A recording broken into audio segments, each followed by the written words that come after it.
निसाथ दिएको छ एउटा सानो हाम्रो वीरेन्द्र सरकारले दिएको लालको त ठुलो पास गर्यो अब मिलाउनु पर्छ नगरपालिकादेखिबाट अब सराब बाँकी छ अब हजुरलाई भएको मौका यतिको लागि चाहेको थियो जस्तो चाहे त्यस्तो भएको हामी त सपनामा पनि हजुरलाई सम्झिन्छु विपदमा पनि हजुरलाई सम्झिन्छु हजुरले यति चाहिँ गरिदिनु पर्ने पर्दैन हेर्नु सपनामा पनि सम्झिन्छु म त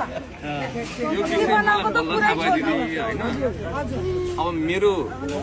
मन्त्रालयको अन्तर्गत पर्दैन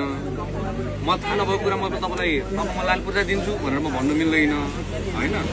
तर मैले चाहिँ भूमि मन्त्रालयसँग चाहिँ कुरा गर्छु के रहेछ भनेर बुझ्नु त पऱ्यो नि त अझै नबुझिकन तपाईँ यहाँ आएर तपाईँलाई चित्त बुझाउनको लागि मैले चाहिँ हुन्छ हुन्छ म दिन्छु भनेर भन्नु त मैले मिल्दैन कि सबै सरकारहरू हजुरले भन्ने बेलामा आउनुहुन्थ्यो अरू बेलामा आउनुहुन्थेन त्यसरी भेट्नु कुन सरकारलाई पाठ्यो हामीले लाइन हुने के छ यहाँ मानव सरकारलाई भेट्ने गइन् जनताले गर्दा हामी बनेको अब आइनको खुसी